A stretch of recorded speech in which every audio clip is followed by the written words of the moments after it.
খেলা চলছে বিশ্বজুড়ে। ফুটবল ক্রিকেট ছাড়াও খেলার রয়েছে এক দীর্ঘ ফর্দ। শুধু ফলাফল নয়, গত, আজ আর আগামীর খেলাকে প্রেস বক্স থেকে আমরা দেখতে চাই ভিন্ন চোখে। আর সেই দেখাটাই দেখতে পাবেন এখন মাঠে। সঙ্গে আছি আমি শরীফ রওশন। শুরু হয়ে গেছে সাফ ফুটবলের নারী চ্যাম্পিয়নশিপদের লড়াই। তবে বাংলাদেশের আনুষ্ঠানিকতা বা যাত্রা একদিন পরে হবে।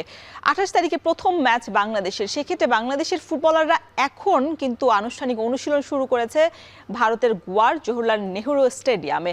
এই যে প্রস্তুতি বা বাংলাদেশ যে ক্যাম্প করলো ব্যাংককে, প্রায় 2 সপ্তাহের ক্যাম্পটা আসলে কতটুকু বাংলাদেশের এই সাফ চ্যাম্পিয়ন, বিশেষ করে হ্যাট্রিক চ্যাম্পিয়নের ক্ষেত্রে কতটুকু প্রভাব ফেলতে পারে, এই নিয়ে আজ আমরা বিস্তর আলোচনা করতে চাই। আমাদের সাথে স্টুডিওতে উপস্থিত আছেন নারী ফুটবল দলের সাবেক ফুটবলার এবং কোচ মাহমুদা শরীফ অদিতি আপা। আপনাকে স্বাগত জানাচ্ছি। আপা, গতকাল আনুষ্ঠানিক অনুশীলনে তারা করেছেন বাংলাদেশ ফুটবল নারী ফুটবল দল। বলা হচ্ছে যে হ্যাট্রিক চ্যাম্পিয়নের একেবারেই তারা সামনে রয়েছে, বেশ এবার সুযোগও রয়েছে হ্যাট্রিক চ্যাম্পিয়ন। আমরা এর আগে ব্যাংককে 2 সপ্তাহ তারা অনুশীলনও করেছে, ক্যাম্প করেছে, বেশ ভালো একটা প্রস্তুতি নিয়েই আসলে তারা গোয়াতে গেছে। সম্ভাবনা কেমন দেখছেন, যেহেতু কালকে প্রথম ম্যাচ বাংলাদেশের? ফার্স্ট ম্যাচ হচ্ছে মালদ্বীপের সাথে। আমরা তো গতকাল ম্যাচ দেখেছি বি গ্রুপের ইন্ডিয়ার সাথে। মালদ্বীপের 11-0 গোলে ইন্ডিয়া জয়লাভ করেছে। তো আমাদের মেয়েদের যে এখন ফ্লোটা, আমাদের টিমের যে এখন ফ্লোটা, তারা এশিয়ান খেলে আসছে। তারপরে এই সাফকে কেন্দ্র করে আপনি চিটাগংয়ে কিন্তু ওরা একটা ভালো কন্ডিশনে ক্যাম্প করেছে, এখন আবার থাইল্যান্ডে গিয়েছে। তো যে প্রস্তুতিগুলো প্রয়োজন, পিটার বাটলার কিন্তু হ্যাপি এই প্রস্তুতিতে। আর আমাদের টিমের সাথে যে অভিজ্ঞ প্লেয়ারগুলো আছে, সেক্ষেত্রে বলা যায় যে আমরাই হচ্ছে গিয়ে ফেভারিট এই তৃতীয়বার টানা সাব চ্যাম্পিয়নশিপে, এবং চ্যাম্পিয়নটা হওয়ার আমরা কিন্তু অনেকটা এগিয়ে। আমাদের প্লেয়ারের যে রোলগুলো, যে অভিজ্ঞ প্লেয়ারগুলো আছে আর কি, সব ক্ষেত্রে দেখা যাচ্ছে যে আমরা ট্রফিটা রিজার্ভ করি আর কি। এটা হচ্ছে আমার ওপিনিয়ন। ট্রফিটা নিশ্চয়ই রিজার্ভ করে। এবং ভারতের সাথে 11-0 মালদ্বীপের যে কালকে আমরা গতকাল যে প্রতিদ্বন্দ্বিতাপূর্ণ ম্যাচটা আসলে দেখতে পারিনি, যতটা আসলে আশা করছিল যে মালদ্বীপ ভারত আসলে সেই মুহূর্তটা তৈরি করবে যেটা আসলে জমজমাট লড়াইয়ের জন্য মানুষ অপেক্ষা করে, তবে সেটা একেবারেই আসলে কালকে আমরা দেখতে পারি এক পেশে ম্যাচ হয়ে গিয়েছিল। তবে অদিতাপা, আমাদের এই 2024 সালেই কিন্তু গ্রুপ স্টেজে ভারতের সাথে আমরা লড়েছি, সেখানে কিন্তু আমরা ম্যাচটা বেশ দাপটের সাথেই জিতেছি। তৌরা খাতুন এবং আফিদাও কিন্তু সেখানে গোল করেছে। সেই ক্ষেত্রে আসলে এই ম্যাচটা ভারত, অবশ্যই ভারত বাংলাদেশ মুখোমুখি একটা আলাদা উত্তেজনা মানুষের মধ্যে সৃষ্টি করে। নারী ফুটবলে তো অবশ্যই সেটা বটেই। ভারতকে কিন্তু আমরা ঘরের মাটিতেও বয়সভিত্তিক দলে অনেকবার হারিয়ে চ্যাম্পিয়ন হয়েছি, সাফে আমরা চ্যাম্পিয়ন হয়েছি। এইবার প্রত্যাশাটা কেমন, যেহেতু আমাদের মানে ভারতের মাটিতে ভারতের সাথে আসলে লড়াইটা করতে হবে, সেই ক্ষেত্রে তারা আসলে দাপট দেখাতে পারবে না, আমরা দাপট ধরে খেলতে পারবো? অ্যাকচুয়ালি ভারত বধের যে ভীতিটা, এই ভীতিটা কিন্তু আমাদের ছেলেরাও কিন্তু এই ভীতিটা কিন্তু ডিস্ট্রয় করে দিয়েছে। তো মেয়েদের ক্ষেত্রে ভারতের সাথে যে আগের যে আমরা ভীতি ছিল, ক্রিকেট বলেন ফুটবল বলেন, মানে ভারত ভীতিটা কিন্তু বাংলাদেশের ভিতরে ছিল। এখন সেই জিনিসটা কিন্তু ভারতের ভিতরে মানে রয়ে গেছে, যে বাংলাদেশের সাথে খেলা, এই ভীতিটা কিন্তু ওদের পাশে গেছে। তো সেক্ষেত্রে আমি কোনো চাপ দেখছি না এখানে যে ভারতের সাথে ম্যাচ এটা। তো আবার আমাদের জন্য একটা জিনিস হচ্ছে যে বি গ্রুপের ফার্স্ট খেলা হচ্ছে মালদ্বীপের সাথে। তো আমাদের ক্যালকুলেটিভ করার একটা কিন্তু স্পেস আমরা পেলাম। এখন যেহেতু গ্রুপ চ্যাম্পিয়ন হয়ে যাওয়ার পর সেমিফাইনাল খেলার পর তারপর ফাইনাল খেলবে, সেক্ষেত্রে আমি একটু এগিয়ে মানে রাখছি এই কারণে বাংলাদেশ টিমকে, যে ভারতের সাথে যে ম্যাচটা গতকাল মালদ্বীপের হলো, তো ওরা 11-0 গোলে জয়লাভ করেছে। ফার্স্ট গোলটা 10 মিনিট, তারপরে 16 মিনিট, এবং ওরা কিন্তু একদম কমপ্লিটলি লাস্ট 70 মিনিট পর্যন্ত 11টা গোল কমপ্লিট করেছে। তো প্রিয়াঙ্কা নামে একটা নাম্বার 15 প্লেয়ার ছিল, ও উদীয়মান প্লেয়ার, ওর বেশি স্কিল দেখলাম, বেশ ভালো, দুর্দান্ত। তো সেক্ষেত্রে 11-0-তে যে ইন্ডিয়া জয়লাভ করলো, সেক্ষেত্রে কিন্তু আমাদের একটা ক্যালকুলেটিভ করার একটা টাইম পেলাম আমরা। তো আমাদের গোল অ্যাভারেজের ক্ষেত্রে দেখা গেছে যে এই সুযোগগুলো এবং ওদেরকে দেখার বিষয়টা আমরা পেলাম। আর মালদ্বীপের বিষয়টা হচ্ছে যে আমিও এক্সপেকটেশনটা এরকম ছিল না যে 11-0-তে ইন্ডিয়া জয়লাভ করবে। এরকম সাফ একটা চ্যাম্পিয়নশিপে ওরা এরকম একটা মানে মার্জিনে হারবে, এটা আসলে ডিসঅ্যাপয়েন্টেড ফর মালদ্বীপ। তো আশা করি আমাদের মেয়েরা ওই যে ইন্ডিয়ার সাথে যেরকম একটা ভয় ভীতি, এটা নাই, কোনো চাপ নেই। আমি আবারও বলতেছি যে আমরা তৃতীয় ট্রফিটা আমাদের দেশে নিয়ে আসবো। এবং পিটার বাটলার বলছে যে ম্যাচ বাই ম্যাচ তারা আসলে জিততে চান এবং সেই প্রত্যাশাটা নারীদের ফুটবলারদের কণ্ঠ আমরা দেখেছি। আমরা বলছিলাম যে ব্যাংককে তারা 2 সপ্তাহের অনুশীলন প্লাস 2টি ম্যাচ খেলেছে, যেখানে আমরা একটি ম্যাচ আবার আমরা জিতেছি। সেই ক্ষেত্রে আসলে ওই জয়ের একটা ব্যাংককের একটা ক্লাবের সাথে আমরা জিতেছি। সেইটা প্রেক্ষাপটে যদি একটু বলি যে ঘরের মাটিতে আমরা যখন অনুশীলনে যাব বা আমরা ক্যাম্প করব, সেইটা আসলে কতটা আসলে প্রভাব ফেলতে পারে যখন আমাদের, কারণ এশিয়ান কাপে যখন গিয়েছিল তখন কিন্তু পিটার একের পর এক অভিযোগ করেছিল যে নারীদের ফিটনেস ধরে রাখতে বা যে টেকনিক্যাল যে সাপোর্টটা সেটা আসলে বাফুফে থেকে তিনি কখনোই পাননি, বা সেইটা আসলে পাওয়া যতটুকু দরকার ছিল। এইবার আসলে কোনো আমরা অভিযোগ শুনিনি, যদিও আসলে কতটুকু রয়েছে সেটা আসলে আমাদের হয়তোবা জানতে পারবো পরবর্তীতে। তবে এই যে নারীদের আসলে, আপনি তো নারী ফুটবলার ছিলেন একদিন, আপনি এখন কোচিংয়েও আছেন, নারীদের সাথে কাজ করছেন, বাফুফের আপনি কমিটিতে রয়েছেন, সেক্ষেত্রে আপনারা আসলে কতটুকু নারীদের সুযোগ সুবিধাটা নিশ্চিত করতে পারছেন যখন আমরা এশিয়ান কাপ বাছাই পর্ব আসলে মানে ভালো ফলাফল করার প্রত্যাশা নিয়েও সেটা করতে পারিনি? আর নিঃসন্দেহে আমরা হচ্ছে আমরা যেটা আমাদের মেয়েরা দেশবাসীকে যেটা দিচ্ছে, এটা নিঃসন্দেহে মানে আন্ডারস্টুড যে ওদের সেরাটা দিয়ে দিচ্ছে। আর যেটা আপনি বললেন যে সুযোগ সুবিধার যেটা পার্সেন্টেজ, আমি মনে করব যে আমাদের মেয়েদের যে পার্সেন্টেজটা দরকার সুযোগ সুবিধা, সেখানে আমি 40% মানে ফ্যাসিলিটিস ওরা পাচ্ছে, আরও 60% ওদেরকে দিলে হয়তো বা আরও বেশি ভালো করবে। মানে আমার দিক থেকে আমি চিন্তা করব যে মেয়েদের যে আমাদের ফুটবলারদের যে সুযোগ সুবিধাটা, আপনি বেতন স্ট্রাকচার থেকে শুরু করে অ্যাকোমোডেশন থেকে শুরু করে ওদের মানে যাবতীয় মানে প্রয়োজনীয় যেগুলো মৌলিক চাহিদা আছে, সেখানে হয়তো বা আপনি 50-50 ধরতে পারেন যে 50% ওরা পাচ্ছে, আরও 50% বাকি আছে। তো আমি মনে করি যে এই জিনিসটা যখন আমাদের 100% না দিতে পারে, আমরা 80% ওদের যদি ফ্যাসিলিটিসগুলো দিতে পারি, তো আই হোপ যে ওদের রেজাল্টটা আরও বেশি আমরা ওদের কাছ থেকে আরও পাবো আর কি। এখন তো অনেক স্পন্সর আসছে, আসলে আগে যে সমস্যাটা ছিল যে অর্থ সংকট আপনারা ভুগতেন, আমাদের মাহফুজ আক্তার কিরণ আপাও বলেছেন যে এখন আর কোনো সেই রকম সমস্যাটা নেই অর্থ সংকট। সেই ক্ষেত্রে আসলে আপনারা যেটা বিশেষ করে যে সুযোগ সুবিধার পাশাপাশি যে অন্য দেশের সাথে আসলে ম্যাচ আয়োজনের যে বিষয়টা, শুধু নেপাল ভারত নয় বা নেপাল ভুটান নয়, এই কেন্দ্রিককে তো আসলে নারীরা বিশেষ করে পুরুষরাও আসলে এই কেন্দ্রিকে আটকে থাকে।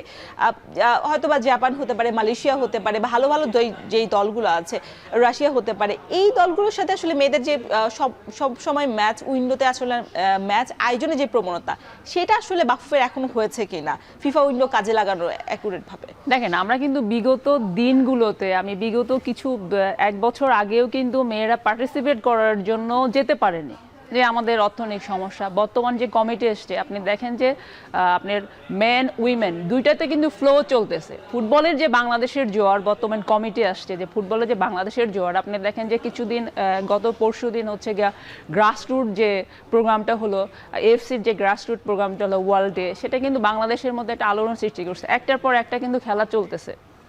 তো ছেলে মেয়েদের ক্ষেত্রে যে ফোকাসটা আসছে, তো আমি মনে করি যে এখন আপনি যে অর্থনৈতিক যে সমস্যা, এটা আসলে কি যে ইচ্ছার অভাবটা, এখন বর্তমান কমিটি কিন্তু মেয়েদেরকে নিয়ে টোটালি আলাদা করতেছে। আপনি খেয়াল করে দেখবেন যে তাদের যে কোনো ফ্যাসিলিটিস, আপনি ধরেন কন্ডিশনিং ক্যাম্প করার জন্য থাইল্যান্ডে 2 সপ্তাহ যাওয়া, তার আগে চিটাগংয়ে যাওয়া, এর আগে দেখেন মানে জর্ডানের সাথে ম্যাচ খেলা, এগুলো কিন্তু এখন হচ্ছে। এগুলো কিন্তু আগে এমনটা একটা সময় ছিল যে আপনি টাকার অভাবে যে একটা টুর্নামেন্টে পার্টিসিপেট করবে, এইটা কিন্তু ছিল না। তো বর্তমান যে কমিটি আসছে, একসাথে তো আর এত দিনের এত বছরে আবর্জনা একসাথে পরিষ্কার করা সম্ভব না। তো ওরা ডে বাই ডে এটা ইমপ্রুভ করতেছে।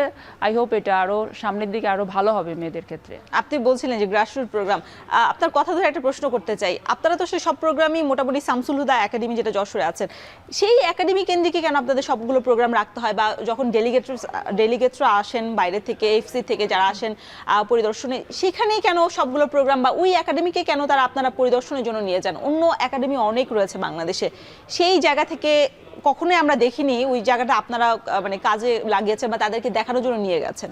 আমি জানি না, আপনি হচ্ছে যে গ্রাস রুটটা কিন্তু সারা বাংলাদেশের মধ্যে 4টা থেকে 5টা ভেন্যুতে হয়েছে। আপনি কুড়িগ্রামে হয়েছে, সিলেটে হয়েছে, ফেনীতে হয়েছে, আপনার হচ্ছে শামসুল হুদা হয়েছে। তো এখন বিষয়টা হলো কি, সারা বাংলাদেশে গ্রাস রুট যে প্রোগ্রামটা ওটা কিন্তু সারা বাংলাদেশ সরাই ছিটায় গিয়েছে, এবং ঢাকায় হয়েছে সিটি মার্কেটে, সরি সিটি হচ্ছে ক্লাবে, যে সিটি ক্লাবে।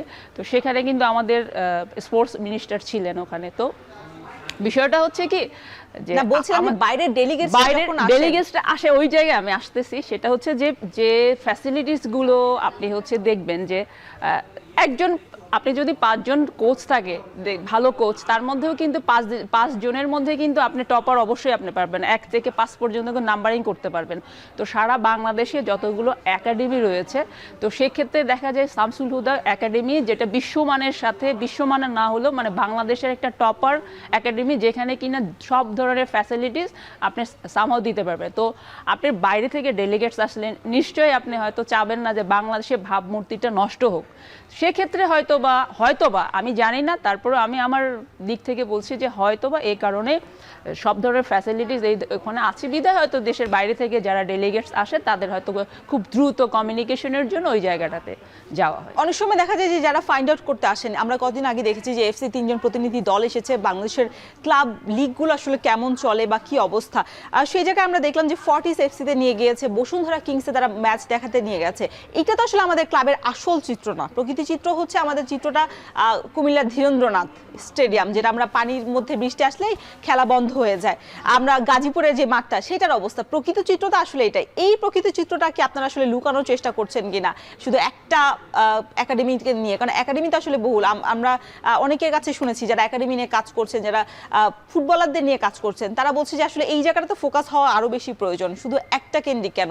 এটা কি আসলে বাফুফের একজন নির্বাহী কমিটির সদস্য বা বাফুফের সহসভাপতির ক্লাব হওয়াতে, একাডেমি হওয়াতে কি সেই জায়গাটা বেশি ফোকাস পাচ্ছেন কিনা? না, এইটা কোনো ব্যাপার না। আসলে বিষয়টা হচ্ছে কি যে আপনার একটা ডে আসে, যেরকম আমরা সামহাও যারা আছি আর কি, যারা পিপলরা আছে, তারা হচ্ছে দেখা গেছে ঈদের দিন একটু বিশেষভাবে আমরা খাই, বিশেষভাবে আমরা পরিচিত হই বা বিশেষ একটা জামা পরি, এটাই হচ্ছে একটা ফেস্টিভ্যাল।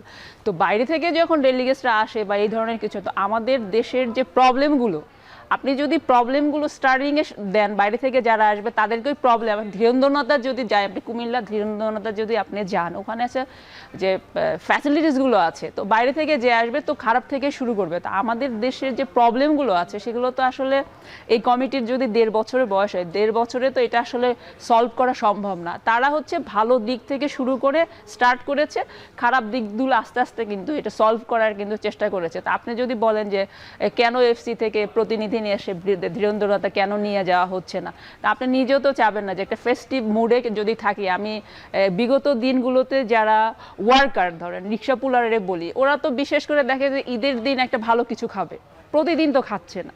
তো দেখা গেছে যে বিশেষ একটা ডে বাইরে থেকে যারা আসবে তারা হচ্ছে যে, কিন্তু আপা কথা হচ্ছে যখন তারা আসলে ফাইন্ড আউটটা করতে আসছে যে আসলে আমাদের বাংলাদেশের কি অবস্থা, ক্লাবের চিত্রটা দেখতে আসছে, চিত্রটা দেখলো যে হ্যাঁ আমরা খুব ভালো মানের একটা ক্লাব আছে, আমাদের একাডেমি আছে, আমি সেই জায়গাটাতে বলছি যে ফুটবলাররা সুযোগ সুবিধা পাচ্ছে, আলটিমেটলি চিত্রটা তো আমাদের আসলে ভিন্ন। চিত্রটা টোটালি ভিন্ন। আমি হচ্ছে বসার কথা বলতেছি যে একটা ওদেরকে যে আমরা বসাবো, একটা তো পরিবেশটা লাগবে, একটা পরিবেশের জন্য হয়তো এই সব জায়গাগুলো বেছে নেওয়া হয়, কিন্তু তাদের যখন ব্রিফিং করা হয় তখন তো আমাদের দেশীয় যে ফুটবলের দৈন্য দশা বা এখন ওই দিকে উঠতেছে এই জায়গাগুলো তো তাকে ব্রিফ করা হয়, আর সবকিছু তো ঘুরায় ঘুরায় দেখানো এটা পসিবল না, টাইমিংও হবে না।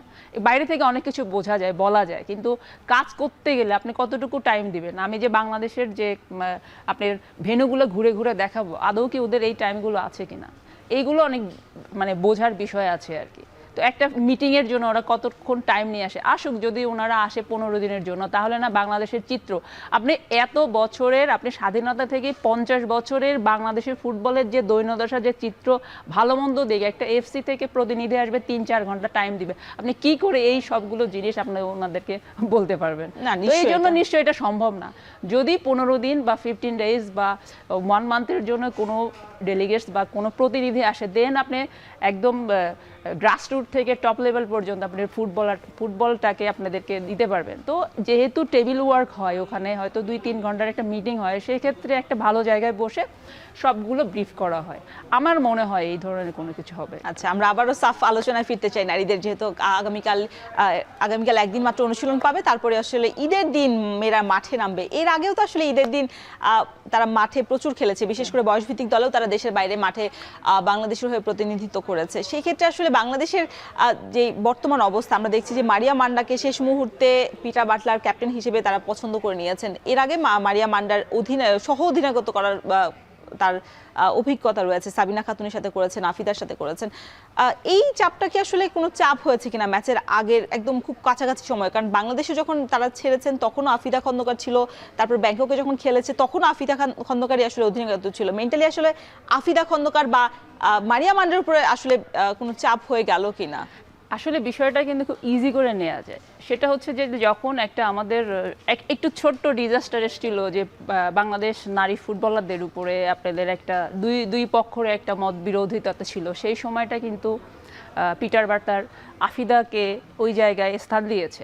তো আফিদের দিক থেকে আমার যেটা সাজেশন হবে সেটা হচ্ছে কি, আফিদার ওই সময় আর্মব্যাজটা পরানোর কিন্তু সময় ছিল না, হয়তোবা আর কিছুদিন পরে ওই আম্বাসটা পেত, যেহেতু ওটা হচ্ছে কি একটা গড গিফটেড বলেন বা কিছু বলেন, পিটার বাটলার বা সবাই ওর প্রতি আস্থা রেখেছে।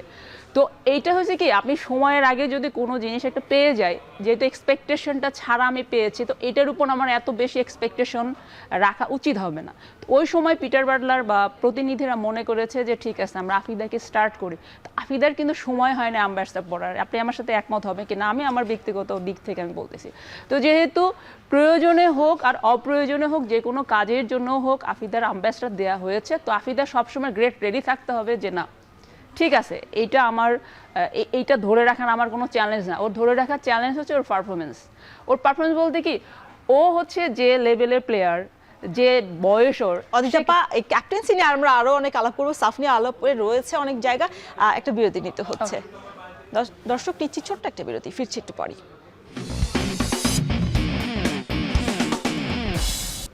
অদিতাপা, যেটা বলছিলাম যে বাংলাদেশের এই মুহূর্তে সাফের একদিন আগে মানে মাঠের যে প্রস্তুতি, তার আনুষ্ঠানিকভাবে প্রস্তুতি শুরু করে দিয়েছে, তার আগে আসলে 2-1 দিনের মাথায় ক্যাপ্টেন্সি আসলে পরিবর্তন করেছে।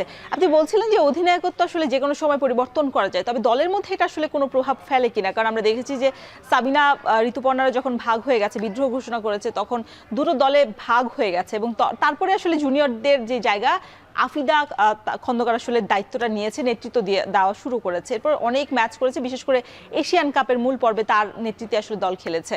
এই জায়গাটাতে আসলে দলের কতটা প্রভাব পড়বে কিনা? সাফের আলটিমেট অনেক কাছাকাছি সময়ে চেঞ্জ হয়েছে। আসলে আফিদার যে সময়টা আমরা ওকে ক্যাপ্টেন পেয়েছি আর কি, সেই সময়টা দলের সাথে একটা আপনাকে একটু আগে কথা বললাম। তো এখন আফিদার এই বিষয়টা দলের মধ্যে কোনো প্রভাব পড়বে না। এখন ব্যক্তিগতভাবে আফিদা যদি নিজেকে প্রভাবিত করে, তাহলে কি আফিদার এটা হয়তো বা একটু খারাপ দিক হবে। আমি আমার যে সাজেশন হবে যে আফিদার এখন মূল লক্ষ্য হবে যে তার পারফরমেন্সের উপর আপনার হচ্ছে ফোকাস করা। ক্যাপ্টেন্সি কোথায় গেল না গেল না, ওর অনেক টাইম আছে, ক্যাপ্টেন হওয়ার মতো ওর অনেক টাইম আছে। যে টাইমটাতে ও ক্যাপ্টেন্সি পেয়েছে বা যে টাইমটাতে ও নেতৃত্ব দিয়েছে, এই যে আপনার অভিজ্ঞতাটা, এটা ওর একটা ঝুলিতে জমা হলো। ও এখন যদি একটা ব্রেক পায়, ও আরেকটু নিজেকে ঝালাই করে নেক্সটে আরও পারফরমেন্সটা আরও কীভাবে ডেভেলপ করা যায়, ওর তো অনেক টাইম আছে।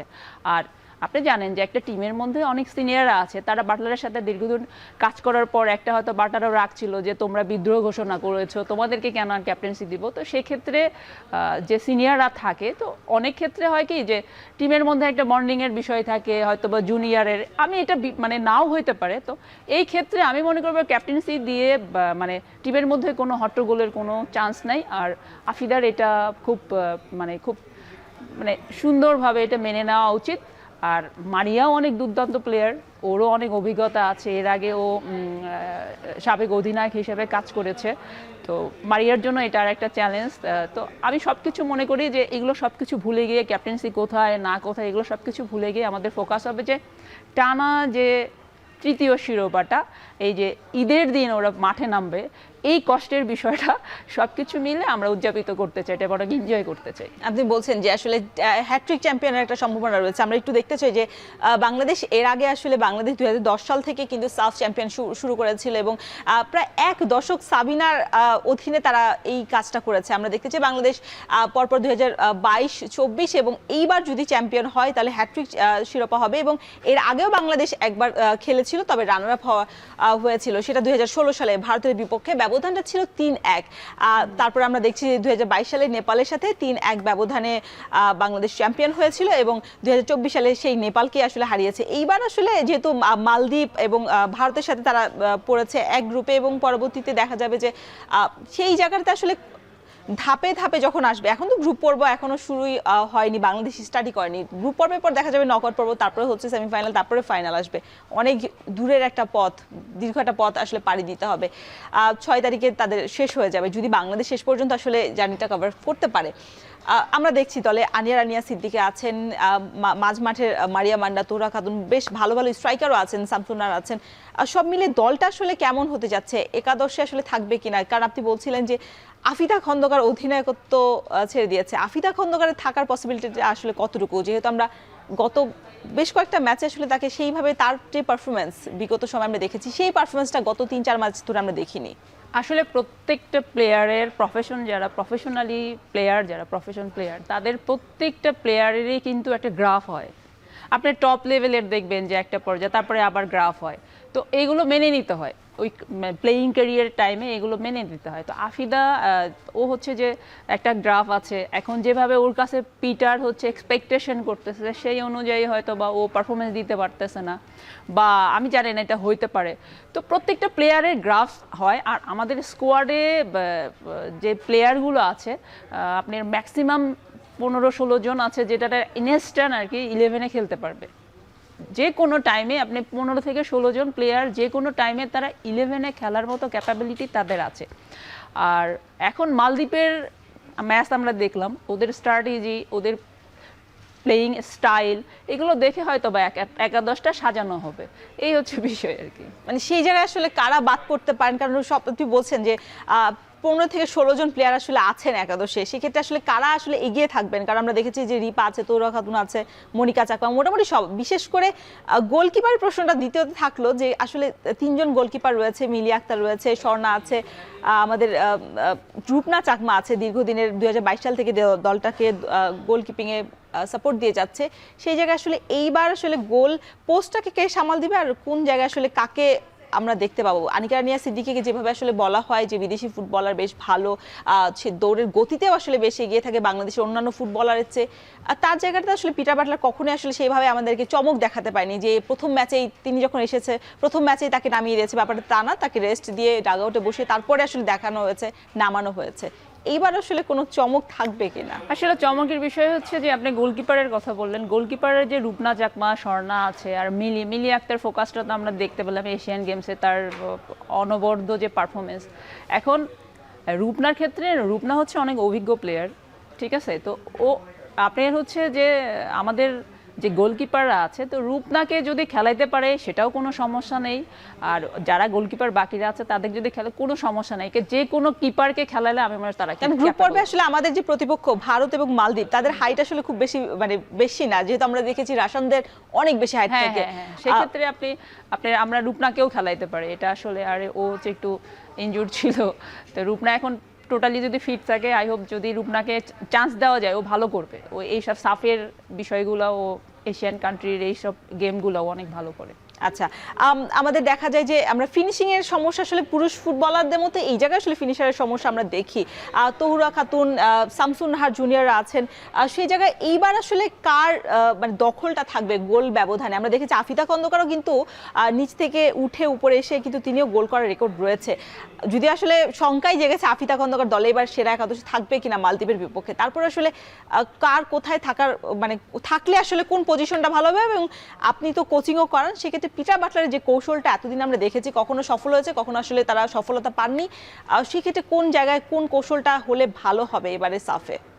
আসলে পিটারের কৌশলের কথা বলতেছেন, কখনো সফল হয়েছে, কখনো হয়নি। আপনি এখন দেখতে হবে যে আপনার হচ্ছে প্রতিপক্ষরা কি, কাদের সাথে খেলতেছে, আপনি এশিয়ানে গিয়ে আপনার চায়নার সাথে খেলবেন, অস্ট্রেলিয়ার সাথে খেলবেন, ওখানে তো আসলে এক্সপেকটেশন যে তারা মাঠে 90 মিনিট জন্য দাঁড়ায় খেলতে পারে, খেলাটা এনজয় করতে পারে, তারা যেন হোপলেস না হয়, এইটুকুই চ্যালেঞ্জ।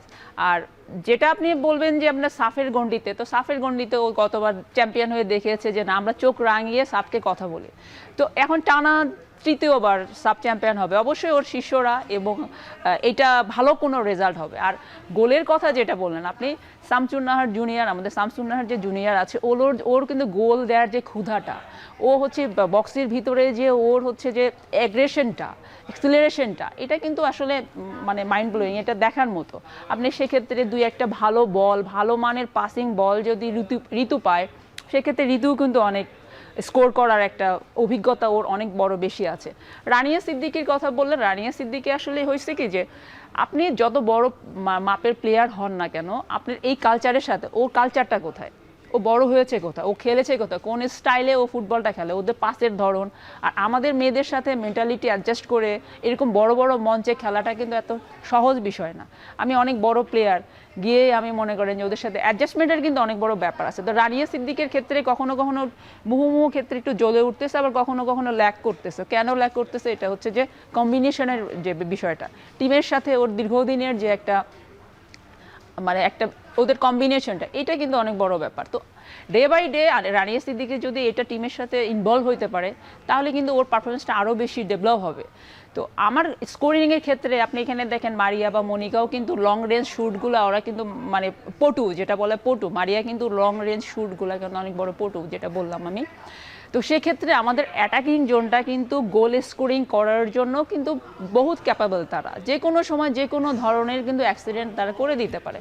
তো এই টোটাল টিমটা কিন্তু আমার কাছে মনে হচ্ছে যে না, এবার আমরা চ্যাম্পিয়নশিপটা নিব। তবে হ্যাঁ, নেপালের গতকাল যে খেলা দেখলাম আমি হচ্ছে গিয়ে ভুটানের সাথে, ওদের প্রত্যেকটা প্লেয়ার আপনি কিন্তু ক্যাপাবল, কিন্তু হচ্ছে কি টিমের মধ্যে কিসের একটা যেন মানে হারি একটা ভাব ওদের মধ্যে, আমি গত ম্যাচের কাছে আমার মনে হচ্ছে মানে পুরো হারি একটা ভাব, যে ভুটানের সাথে মাত্র এটা বলা যায় যে উন গোলে হিসাবে যখন ফার্স্ট মানে গোলটা হয়েছে, তখন উন গোলের মধ্যেই মনে হয়েছে যে না, এটা রিফ্লেক্ট করে গোলটা কিন্তু ওরা করেছে। তারপরে কিন্তু অনেকগুলো সুযোগ তারা এনেছে, বিশেষ করে সেট পিসে কিন্তু নেপালের দেখলাম সেট পিসে অনেকগুলো গোল সুযোগ হয়েছে, কিন্তু লাস্ট হচ্ছে গেমের বিষয়টা হলো যে গোল না করলে ফুটবলটা আসলে মজা নেই।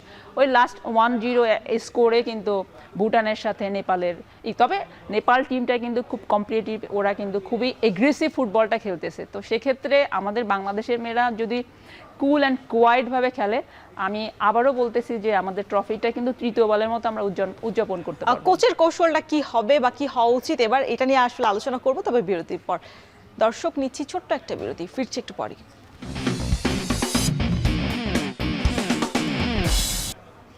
অদিতাপা, আমরা নারী সাফ নিয়ে কথা বলছিলাম। পিটার তো আসলে যে কৌশলটা খেলিয়ে থাকে হাইল্যান্ড ডিফেন্স, আমরা দেখেছি বাংলাদেশের মাটিতে অনেক সময় তারা এশিয়ান কাপ বাছাই পর্বে যে ম্যাচগুলো ছিল, তো তখনও তিনি এই কৌশলে আসলে গিয়েছে, কখনো সফল হয়েছে, কখনো আসলে সফলতা পাননি, এবং এটা নিয়ে অনেক বিতর্ক তৈরি হয়েছে। এরপরও আসলে এই জায়গায় তিনি স্টিক ছিলেন যে না, এই কৌশল ছাড়া তিনি খেলবে না। সাফ আসলে তার কাছে এখন দুধভাতই বলা যায়, যেহেতু আমরা এশিয়ান কাপ বাছাই পর্ব, এশিয়ান কাপ মূল পর্ব খেলে এসেছে। এইবার আসলে কোন কৌশলটা খেলানো উচিত হবে? কারণ অনেক সময় দেখা যায় যে প্লেয়ার অনুযায়ী অনেক সময় কৌশলটা আসলে নির্ধারণ হয়ে থাকে। আপনি তো কোচিং করেছেন, নিজে আসলে খেলেছেন। বাংলাদেশের প্রেক্ষাপটে বাংলাদেশের যে নারীরা আসলে আছে বর্তমানে ফুটবল দলটাকে প্রতিনিধিত্ব করে, তাদের অনুযায়ী কোন কৌশলটা পারফেক্ট বলে মনে হয় আপনার কাছে? আসলে কৌশলের বিষয়টা, আমি যে অ্যাজ এ টিচার হিসাবে আমি স্টুডেন্টকে কোন স্টাইলে পড়াবো, আপনি একটা ম্যাথ করেন, ম্যাথের রেজাল্ট যেই হোক না কেন, আমি একরকমভাবে করাচ্ছি, আরেকজন আরেক রকমভাবে বলাচ্ছে, এটা হচ্ছে ভেরি করে হচ্ছে যে টিচারের উপর, কোচিংয়ের উপর। এখন প্রত্যেকটা কোচের একটা তো ফিলোসফি থাকে, ওদের একটা মানে গেম প্ল্যান থাকে, তো আমার একটা প্লেয়িং স্টাইল থাকে। তো পিটারের বিষয়টা হচ্ছে আলাদা, আমার বিষয়টা, আমি একই গেম একইভাবে চিন্তা করব, একইভাবে অ্যানালাইসিস করব, আমার বোঝাপড়াটা আমার কাছে একরকম হবে, আর পিটারের বিষয়টা হবে পিটারের কাছে। তো আমরা ওর যেটা দেখতেছি যে ও হচ্ছে হাইলাইন ডিফেন্সটা খেলতে অভ্যস্ত, ও এটা খেলাবি, ও হচ্ছে যে প্লেয়ারদের মধ্যে সে জিনিসটা পেয়েছে বিধায় ও এটা ট্রাই করে যে না, আমি হাইলাইন ডিফেন্সটাই করাবো। আর এখন হচ্ছে যে সাফের বিষয়টা কি খেলাবে আপনি আমাকে জিজ্ঞেস করলেন, আমি মনে করব যে এশিয়ান কান্ট্রিগুলোতে গিয়ে যখন ও হাইল্যান্ড ডিফেন্স থেকে সরে নাই, ওখান থেকে ওই জায়গায় ও স্ট্রিক্ট ছিল।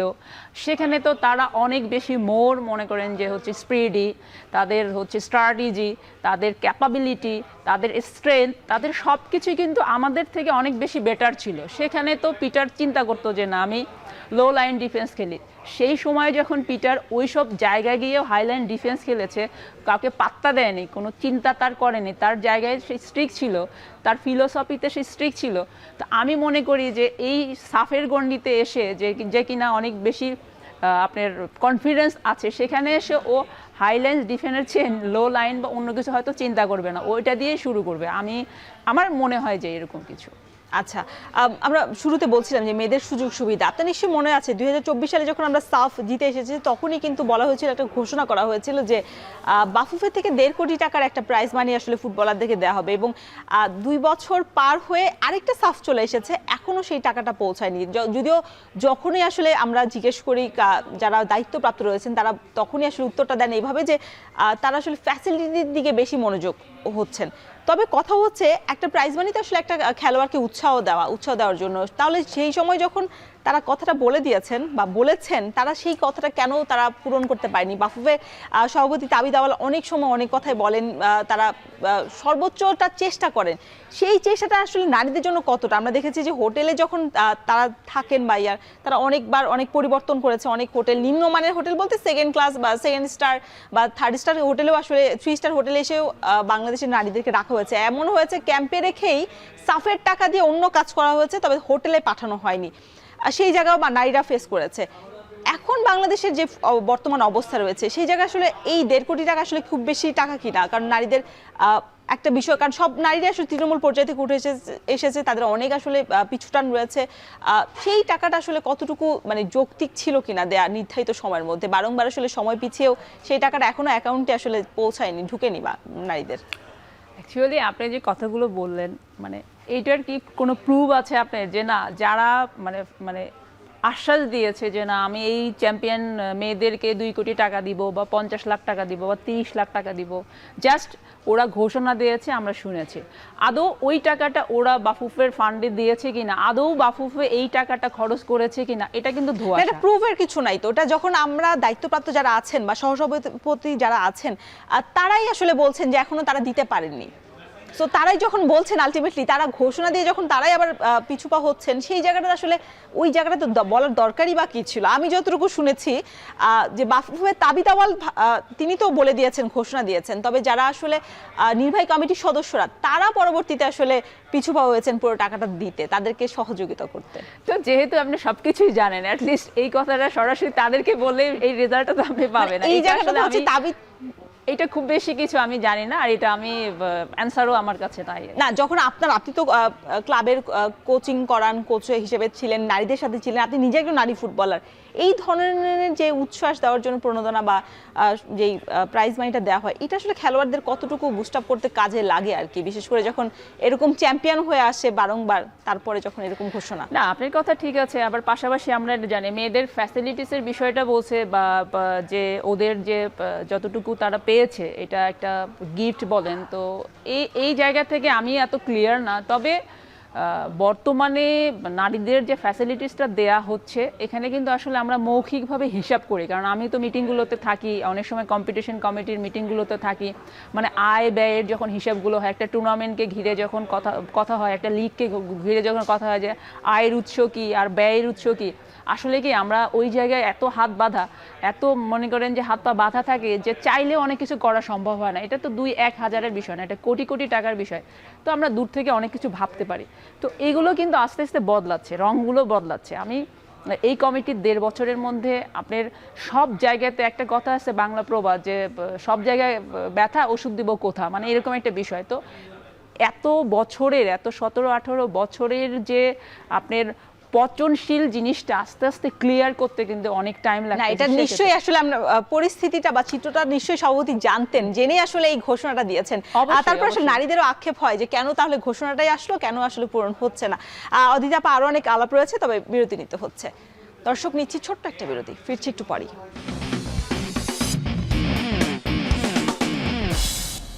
দেখছেন এখন মাঠে। অদিতেপা, আমরা নারীদের নিয়ে কথা বলছি। নারীদের যদি একেবারে ভিতটা আসলে শক্তিশালী করতে হয় তাহলে নারীদের লিগটাকে শক্তিশালী করতে হবে। সেই লিগে আপনি গতবার রাজশাহী স্টার্সের কোচ হিসেবে দায়িত্ব ছিলেন। এবার সেই সুবাদে তারা চ্যাম্পিয়ন হওয়ার সুবাদে কিন্তু এএফসি চ্যাম্পিয়ন্স লিগেও প্রথমবারের মতো একটি ক্লাব প্রতিনিধিত্ব করবে এবং এটা শেষ সময় যে জটিলতা ছিল আমরা যতটুকু জানি যে বাফুফের অনুরোধে রাজশাহী শেষ সময়ে গিয়ে তারা রেজিস্ট্রেশন করেছে। আমরা দেখি যে বাফুফের লিগ হোক বা অন্য কোনো টুর্নামেন্ট হোক একদম শেষ সময় তড়িঘড়ি করে কাজ করে। আপনারা এবার Rajshahi stars AFC champions league যেহেতু প্রথমবার এবং বড় একটা আসর, কতটুকু আপনারা প্রস্তুত বা এখন পরিকল্পনা শুরু করেছেন কিনা? আসলে মাত্র তো রেজিস্ট্রেশনটা করলো, মানে কমপ্লিটলি আমরা জানতে পারলাম যে আমরা পার্টিসিপেট করেছি এবং খেলবো। সামনে এখন মেয়েরা খেলতে গেছে, আমাদের কিছু প্লেয়ার তারা আছে, রাজশাহী স্টার্সের কিছু প্লেয়ার আছে। তারপরে এখন একটা ঈদ, আই হোপ যে ঈদের পর আমরা এটা নিয়ে হয়তো বা খুব বেশি প্ল্যানিং করতে পারবো যে আমরা কি করতে যাচ্ছি আর কি। মানে প্ল্যানটা আমি বলছিলাম যে যখন একেবারে শেষ সময় আপনারা রেজিস্ট্রেশন করেছেন, আবার দেখা যাবে যে এখনো প্ল্যান শুরু করেনি, যদি এই বছরের মাঝামাঝিতে হয় আপনারা আবার স্বাগতিক হওয়ার জন্য আবার এফসির কাছে চিঠিও দিয়েছেন, সবকিছু মিলিয়ে আপনাদের একটা বাড়তি চাপ হবে যদি স্বাগতিক হন। সেই ক্ষেত্রে তো আসলে এখন থেকেই পরিকল্পনাটা শুরু করার প্রয়োজন ছিল না, যেহেতু ঈদের সময় সবকিছু বন্ধ, আমরা ঈদের পরেই হয়তো বা বসে এটা পরিকল্পনাটা সাজাবো। আজ আমরা তো খেলছি, যেহেতু আমরা খেলছি তাহলে তো আমাদের এটা নিয়ে অনেক কাজ করা প্রয়োজন আর কি। খুব বেশি হলে তো অগাস্টের মধ্যে খেলাটা হবে এরকম শুনেছি, অগাস্টের মধ্যে। তারপরে আমরা স্বাগতিক হওয়ার জন্য আমরা এটা ট্রাই করছি, যদি স্বাগতিক হয় সেক্ষেত্রে একটা তো এই সব কিছু মিলে হয়তো ঈদের পরে আমাদের ডিসিশন আসবে যে আমরা কাদেরকে নিচ্ছি, কাদেরকে রাখছি, কখন আমাদের খেলা, কোথায় কি, টোটাল প্ল্যানিংটা হয়তো বা ঈদের পরেই আমাদের কমপ্লিটলি পাওয়া যাবে। আচ্ছা, আপনি আবার রাজশাহী স্টার্সের কোচ, আবার আবার আবার অন্য পাশে আবার বাফুফের কম্পিটিশন কমিটির সদস্য, সেক্ষেত্রে চাপটা তো বেড়ে যাবে যদি রাজশাহী স্টার্স হচ্ছে এবার চ্যাম্পিয়ন্স লিগটা আয়োজন করতে চায়। সেক্ষেত্রে মাঠের ক্ষেত্রে আপনারা কি আসলে সেইভাবে আপনারা নিজেদেরকে ওই জায়গাটাতে প্রমাণ করতে পারবেন কিনা? কারণ মাঠ সংকট আসলে সবসময় রয়েছে, ভালো মাঠের সংকট। মাঠের সংকট তো আসলে বোথ টিমেরই, আপনার বয়েজ বলেন গার্লস বলেন, বোথ টিমেরই কিন্তু মাঠের সংকটটা পায়। বিশেষ করে ইন্টারন্যাশনাল ম্যাচগুলো যখন খেলা আসে তো সেক্ষেত্রে আমাদের ভেন্যু নিয়ে একটু দুশ্চিন্তায় আমরা পড়ি সব সময়ে। তো এটা এনএসির সাথে কথা বলে যদি মাঠের বিষয়টা অবশ্যই তো হবে, আছে কিছুটা ইন্টারন্যাশনাল ম্যাচ চালানোর মতো, আপনার বসুন্ধরা কিংস অ্যারেনা আছে, তারপরে আপনাদের ন্যাশনাল স্টেডিয়াম আছে। তো এই দুইটা থেকেই হয়তো বা এটা হইতে পারে, আমার এটা এক্সপেকটেশনটা এরকমই আর কি। আচ্ছা, সেক্ষেত্রে যখন যদি জাতীয় দলের প্রস্তুতি চলে আসে বা জাতীয় দলের ব্যস্ততা চলে আসে তখন তো আসলে খুব বেশি সুযোগ থাকবে না অন্য চ্যাম্পিয়ন্স লিগ, তখন আসলে যে মানে গরমিলটা হয়ে যাবে সেইটা আসলে কভার আপ করার কি চেষ্টা চলছে? কারণ এখনো 3টা কিন্তু শিডিউলে রয়েছে আপনাদেরকে এনএসি থেকে চুক্তির বিষয়টা, সেই চুক্তি করে তড়িৎ গতিতে আপনারা কি ওই মাঠটা প্রস্তুত করতে পারবেন কিনা? আমাদের যেহেতু এখনো ফিকচার বা হচ্ছে ভেন্যু এখন পর্যন্ত কমপ্লিটলি আমরা পাইনি হাতে, তো এমনও হতে পারে যদি এখানে আমরা না হচ্ছে হয়তো বা সিলেট বা রাজশাহী যে কোথাও হয়তো বা শিফট করে যদি হোস্ট হই আমরা প্রথমবারের মতো, তা এটা তো আসলে শেষ করতেই হবে, এটা শুরু করলে এটা শেষ করতে হবে। তো এরকমই বিষয় আর কি, যে আমরা শুরু করলে হয়তো বা শেষ হয়ে যাবে, যে কোথাও একটা তো শেষ করতেই হবে। আচ্ছা, জাতীয় দলের পাইপলাইনটা আসলে শক্তিশালী করতে নারী লীগ যেটা বর্তমানে রয়েছে, যেটা আসলে ধারাবাহিকতাও নেই, অনেক বছর পর হয়, আরো বেশি লিগ টুর্নামেন্ট আয়োজন করা উচিত কিনা? যেখানে আমরা দেখি পুরুষ ফুটবলের ক্ষেত্রে অনেকগুলো টুর্নামেন্ট তারা আয়োজন করে থাকে। হ্যাঁ, আমাদের নারীদের ক্ষেত্রে আসলে অনেক কম লিগগুলো হচ্ছে এখন। একটা যেটা হচ্ছে যে জেএফএ কাপটা হচ্ছে, আন্ডার 14-এর খেলা হচ্ছে সারা বাংলাদেশে, এখান থেকে কিছু উদীয়মান প্লেয়ার আসে, মাঝখানে কিন্তু একটা গ্যাপ।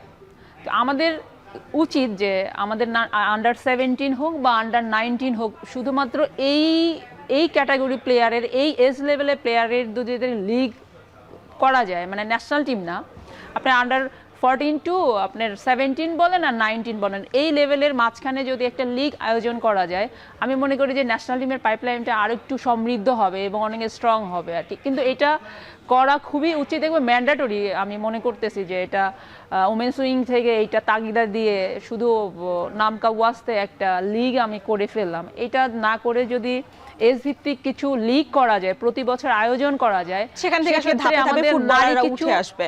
জি, নারী কিছু আপনার কোচিংও অ্যাড হতে পারবে, আমরা নারীরা কাজ করার সুযোগ পাবো। নিশ্চয়ই অদিতাপা, নারী ফুটবলাররা বিশেষ করে নারী ফুটবলারদের আর্থিক ব্যাপারটা আসলে জড়িত থাকে ক্লাবগুলোর সাথে, ক্লাবরাও এগিয়ে আসবে এবং বাফুফের যত সমস্যা বা যেসব জটিলতা রয়েছে সেটাও কাটিয়ে আসলে নারী ফুটবলের দিকে তাদের ফোকাসটা থাকবে। অদিতাপা, অসংখ্য ধন্যবাদ এতক্ষণ আলোচনার জন্য।